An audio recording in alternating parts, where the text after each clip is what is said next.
Hello everyone, welcome to Sanmarga classes.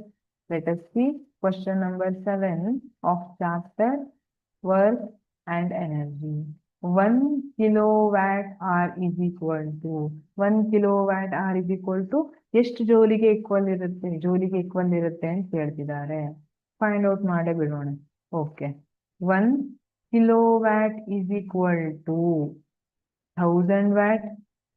ಹೌದಾ? Kilo ಅಂದ್ರೆ 1000 ಅಂತ ಹೇಳಿದೀನಿ. 1000 ವ್ಯಾಟ್.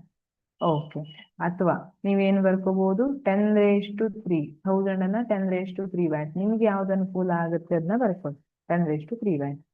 ಈಗ we know that 1 watt is equal to 1 joule per second ಅಲ್ವಾ? 1 ವ್ಯಾಟ್ ಅಂದ್ರೆ ಏನು? 1 ಜೂಲ್ ಪರ್ ಸೆಕೆಂಡ್ ಅಂತ ಹೇಳ್ತೀವಿ. ಈಗ ಹಾಗಿದ್ರೆ 1000 watt is equal to 1000 joule per second. Okay, ಈಗ ನಮಗೆ ಸೆಕೆಂಡ್ ಇಂದ ಆರ್ ಅಲ್ಲಿ ಬೇಕಿದೆ. ಹಾಗಿದ್ರೆ V know that 1 hour is equal to 60 into 60 seconds. 1 hour is equal to 60 minutes. 60 minutes ಅಂದ್ರೆ 1 minute is equal to 60 seconds. So 1 hour is equal to 60 minutes into 60 seconds.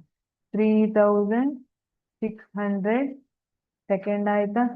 So ಈಗ ನಾನು ಇದನ್ನ Julie convert ಮಾಡಬೇಕು ಅಂದ್ರೆ second cancel ಮಾಡಬೇಕು. So 1 kilowatt hour is equal to 1000 joule per second into 3600 second cancel ಆಯ್ತಾ? ಇಲ್ಲಿ ಜೂಲ್ per second ಅಂತ ಹೇಳಿದೀನಿ, ಅಂದ್ರೆ ಜೂಲ್ ಬೈ ಸೆಕೆಂಡ್ ಇದೆ ಇಂಟು ಸೆಕೆಂಡ್ ಕ್ಯಾನ್ಸಲ್ ಆಯ್ತಲ್ವಾ? ಸೊ ಎಷ್ಟು ಬರ್ತಾ ಇದೆ ಆನ್ಸರು? 360000 ಜೂಲ್. ಎಷ್ಟು ಬರುತ್ತೆ ಇದು? 1 2 3 4 5 and 6. 3.6 into 10⁻6 ಬರುತ್ತಾ? ಜೂಲ್. So the correct option is option B, 3.6 into 10⁻6 joule.